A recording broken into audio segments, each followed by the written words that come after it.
Pernah nggak sih kita bertanya-tanya gimana caranya merancang sesuatu dengan sungguh-sungguh, pakai semua akal budi kita, tapi di saat yang sama kita tetap berserah total sama Tuhan? Nah, hari ini kita akan bedah topik ini, rebahan rencana si Megermet, atau rencana yang teliti dilihat dari kacamata kedaulatan Tuhan dengan Amsal 21 ayat 5 sebagai panduan kita. Yuk kita selami bareng-bareng. Oke, sebelum kita melangkah lebih jauh, coba kita berhenti sejenak dan jujur sama diri sendiri. Kita sering lihat kan, gereja itu sibuk banget, banyak program, banyak rapat, banyak kegiatan. Kelihatannya semuanya berjalan. Tapi, di tengah semua kesibukan itu, pernahkah kita bertanya, apakah iman jemaat kita benar-benar bertumbuh? Apakah kita secara pribadi makin hari makin mirip Kristus? Nah, pertanyaan ini penting banget, karena ini langsung menusuk ke jantung persoalan. Bagaimana kita merencanakan semua pelayanan ini di hadapan Tuhan? Nah, untuk menjawab pertanyaan besar tadi, ini dia kerangka pembahasan kita. Kita bakal mulai dari fondasinya dulu. Apa itu perencanaan di hadapan Tuhan? Terus, kita bedah hikmat di baliknya. Lalu, yang paling seru, gimana menyeimbangkannya dengan kedaulatan Tuhan? Kita juga akan lihat contoh praktisnya dalam pelayanan, cara mengukur pertumbuhan yang sesungguhnya, dan kita tutup dengan hal yang paling penting dari semuanya, yaitu kesetiaan. Oke, kita masuk ke bagian pertama, perencanaan di hadapan Tuhan. Mungkin ada yang bertanya, emangnya kita ini harus merencanakan ya? Bukannya kita harusnya pasrah aja? Dari mana sih ide merencanakan ini datang? Jawabannya, ternyata perintah untuk merencanakan itu datang dari awal mula penciptaan. Waktu Tuhan menciptakan kita segambar dan serupa dengannya, Dia memberi kita akal budi, kemampuan berpikir, merancang, dan berstrategi. Perintah untuk menaklukkan dan berkuasa itu bukan tentang eksploitasi loh, tapi ini adalah mandat untuk mengelola. Dan kita semua tahu kan, pengelolaan yang baik itu mutlak butuh perencanaan. Tapi, nah, ini dia kuncinya. Kemampuan kita untuk merencanakan itu sama sekali bukan berarti kita ini jadi Tuhan-Tuhan kecil yang bisa seenaknya menentukan nasib sendiri. Dalam teologi Kristen yang sehat, kita percaya bahwa setiap rencana, setiap strategi, setiap pemikiran kita harus dan wajib ditempatkan di bawah payung kedaulatan Tuhan. Rencana kita itu adalah respons kita yang bertanggung jawab atas panggilannya, bukan inisiatif kita sendiri yang terlepas dari Dia. Sekarang, yuk kita zoom in lebih dalam lagi ke ayat kunci kita. Di bagian kedua ini, kita akan bedah apa sih yang dimaksud dengan hikmat perencanaan yang teliti.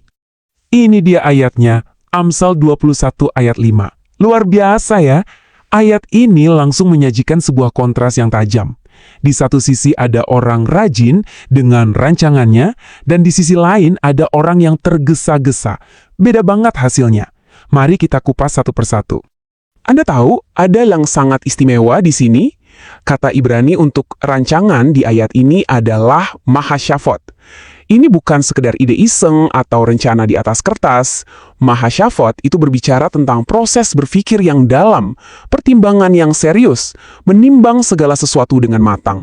Ini adalah kebalikan total dari keputusan yang, impulsif, reaktif, atau asal-asalan. Lihat perbedaannya? Jelas sekali, orang rajin itu tekun, disiplin, dia berpikir sebelum bertindak, dia pakai hikmat. Hasilnya, kelimpahan. Dan kelimpahan di sini bukan cuma soal uang loh, tapi hasil yang baik dan efektif. Sebaliknya, orang yang tergesa-gesa, yang gerusa-gerusu, bertindak tanpa pertimbangan, ujungnya cuma satu, kekurangan. Ini prinsip hidup yang sangat nyata. Jadi, apa inti dari semuanya? Poin terpentingnya adalah, hikmat yang Alkitab bicarakan itu bukan sekedar soal IQ tinggi atau jago bikin strategi bisnis. Amsal 1 ayat 7 mengingatkan kita, takut akan Tuhan adalah permulaan pengetahuan. Artinya, perencanaan yang paling brilian sekalipun, kalau tidak lahir dari hati yang tunduk dan hormat pada Tuhan, itu bukanlah hikmat sejati. Semuanya dimulai dari hati yang bertanya, Tuhan, apa maumu? Dan yang menarik, prinsip Alkitab yang universal ini ternyata punya gaungnya dalam kearifan lokal kita. Dalam budaya suku Karo, ada sebuah konsep yang namanya Megermet. Artinya apa? Sikap teliti, hati-hati, penuh pertimbangan. Orang yang Megermet itu nggak akan gegabah. Dia akan pikirkan baik-baik sebelum bertindak. Persis sekali kan dengan konsep mahasyafot yang tadi kita bahas. Sampailah kita pada sebuah tegangan teologis yang indah. Kalau kita harus merencanakan dengan sangat teliti, lalu di mana dong peran kedaulatan Tuhan? Nah, mari kita bahas di bagian ketiga, manusia merencana, Tuhan menentukan. Amsal 16 ayat 9 ini memberikan keseimbangan yang sempurna. Ayat ini nggak bilang, jangan mikir, pasrah aja. Bukan, ayat ini justru mengakui hati manusia memikir-mikirkan jalannya. Itu tugas kita, itu tanggung jawab kita. Tapi pada saat yang sama, kita harus punya kesadaran penuh bahwa pada akhirnya, the final say itu ada di tangan Tuhan. Dialah yang menentukan arah langkah kita. Rasul Yakobus memberikan nasihat yang sangat praktis dan menohok soal ini. Ia menegur kesombongan orang yang bikin rencana seolah-olah dia yang pegang kendali atas hari esok. Yakobus mengajarkan sebuah postur hati yang berbeda, kerendahan hati. Setiap rencana kita harus selalu dibingkai dengan kalimat, jika Tuhan menghendakinya. Ini bukan cuma sekedar ucapan basa-basi, tapi ini adalah sikap hati yang mengakui kedaulatan Tuhan atas hidup kita. Oke, kita sudah bahas dasar teologinya. Sekarang pertanyaannya, gimana cara menerapkan semua ini di dunia nyata? Misalnya, di dalam pelayanan gereja? Mari kita masuk ke bagian 4, menerapkan hikmat dalam pelayanan. Nah, sebagai contoh praktis, di dalam sebuah organisasi gereja seperti GBKP, prinsip Megahermet atau perencanaan teliti ini diwujudkan dalam sebuah dokumen yang namanya Garis Besar Pelayanan atau GBP. Anggap saja ini semacam peta jalan atau roadmap gereja untuk beberapa tahun ke depan. Ini bukan cuma dokumen administratif ya, tapi idealnya ini adalah hasil pergumulan doa, diskusi, dan pemikiran yang matang untuk melangkah bersama sebagai satu tubuh Kristus. Sebagai contoh, untuk beberapa tahun ke depan, salah satu fokus utamanya adalah memperkuat spiritualitas jemaat yang dimulai dari keluarga. Dan lebih spesifik lagi di tahun 2026, tujuannya sangat mendasar, memperkuat relasi dengan Allah. Ini menunjukkan bahwa semua program, semua kegiatan, pada akhirnya harus bermuara pada satu tujuan rohani yang paling utama ini. Dalam proses perencanaan itu, gereja mengidentifikasi ada dua modal sosial yang sangat kuat, yaitu spiritualitas dan kekerabatan. Spiritualitas itu soal hubungan vertikal kita dengan Tuhan, sementara kekerabatan adalah kekuatan komunitas kita yang erat, hubungan horizontal kita. Nah, kedua fondasi inilah yang kemudian dijadikan dasar untuk membangun program-program pelayanan.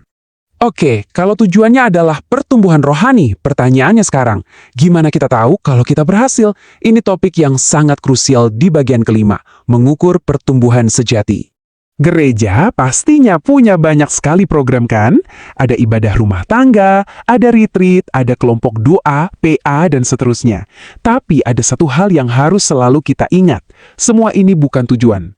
Ini semua hanyalah sarana. Ini adalah alat, wadah untuk menolong jemaat bertumbuh dalam relasi mereka dengan Tuhan. Program itu ada untuk melayani pertumbuhan iman orang, bukan sebaliknya. Nah, ini pertanyaan yang harus terus-menerus kita tanyakan pada diri kita. Apakah ukuran sukses kita adalah ketika semua program berjalan lancar dan jumlah yang hadir banyak? Atau jangan-jangan ada ukuran keberhasilan yang jauh lebih dalam, yang lebih alkitabiah? Alkitab memberikan jawabannya dengan sangat gamblang. Indikator sejati dari pertumbuhan rohani itu bukan angka, tapi buah. Ya, buah roh, seperti yang ditulis di Galatia. Jadi, pertanyaannya berubah. Bukan lagi berapa banyak yang datang, tapi apakah jemaat kita semakin penuh kasih, semakin sabar, semakin lemah lembut, semakin bisa menguasai diri? Inilah pertumbuhan yang sejati saat karakter kita makin diubahkan serupa Kristus. Dan sampailah kita pada puncak dari seluruh pembahasan kita. Di bagian terakhir, kesetiaan di atas segalanya. Ini dia kesimpulannya. Kita dipanggil untuk merencanakan dengan teliti, dengan hikmat, dengan bertanggung jawab. Itu adalah bagian dari ketaatan kita sebagai pengelola yang baik. Tetapi, kita harus selalu ingat bahwa keberhasilan sejati sebuah pelayanan pada akhirnya tidak ditentukan oleh seberapa hebat atau canggihnya rencana kita, tetapi oleh kesetiaan kita dalam menjaga hubungan yang hidup dengan Tuhan. Rencana adalah bentuk kesetiaan kita, tapi Tuhanlah yang memberikan pertumbuhan.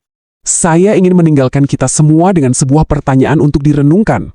Bagaimana caranya gereja kita, komunitas kita, bisa menyeimbangkan dua hal ini? Bagaimana kita bisa menjadi perencana yang megermet, yang teliti dan bijaksana, tapi di saat yang sama, hati kita tidak menjadi sombong, melainkan tetap rendah hati dan berserah penuh pada pimpinan Roh Kudus. Ini adalah sebuah tantangan iman yang harus kita gumulkan bersama. Kalau pembahasan ini memberkati Anda dan menolong Anda untuk lebih memahami firman Tuhan, jangan lupa untuk subscribe ke channel YouTube Timothy Muham, aktifkan lonceng notifikasinya, dan bagikan juga penjelasan ini kepada teman-teman atau keluarga, supaya makin banyak orang yang diberkati oleh kebenaran firman Tuhan. Tuhan memberkati kita semua.